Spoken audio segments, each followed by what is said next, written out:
on attend beaucoup, nous, de la commande publique, toujours. Mais il n'y a pas que la commande publique. C'est le secteur privé qui construit à Barbade, à Sainte-Lucie. Et ce secteur, il construit dans quel domaine? Dans le tourisme. Donc, c'est là que nous voulons en venir. Donc, si nous voulons créer une dynamique économique en Martinique, alors on va en avoir l'impression que je ressors mon antienne. Mais le secteur qui doit être le secteur qui tire tout le reste. Alors, il faut la commande publique pour le bâtiment, etc. Mais la commande publique ne suffira pas. Il faut aussi qu'il y ait le logement privé, mais aussi et surtout le tourisme qui va permettre de créer une vraie dynamique. Le tourisme, les 2 hôtels qui sont en projet depuis je ne sais combien d'années et qui sont financés aujourd'hui ne peuvent pas être construits parce que le modèle économique de l'hôtellerie ne tourne pas bien ou ne tourne pas, on pourrait dire. Et donc c'est 100 millions d'euros d'investissement qui sont en quelque sorte paralysés, qui sont là, qui sont potentiellement des investissements qui auraient pu avoir été faits il y a 2 ans, il y a 3 ans, qui ne le sont toujours pas aujourd'hui.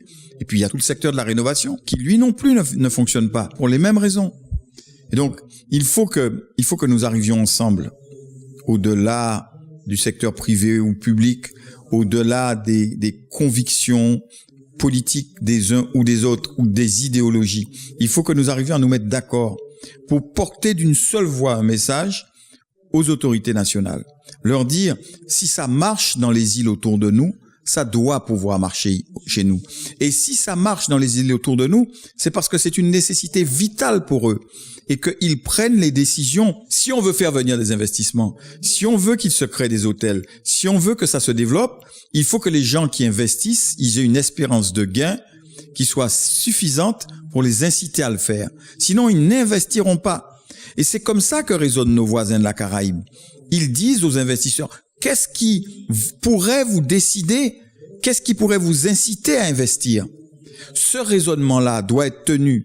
Et je comprends la problématique de l'État.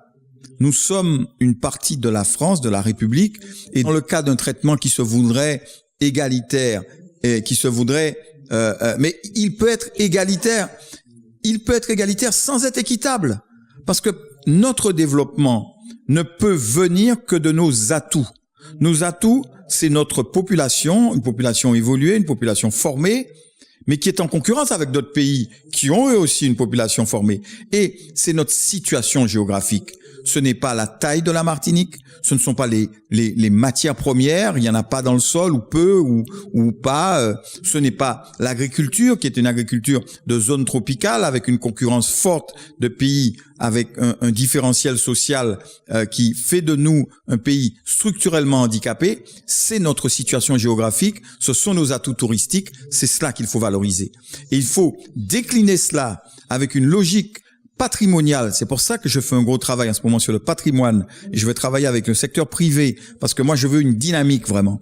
Et avec le secteur privé, nous allons valoriser encore plus le patrimoine et nous devons avoir une identification, une identité. Le pays du vin, c'est la France.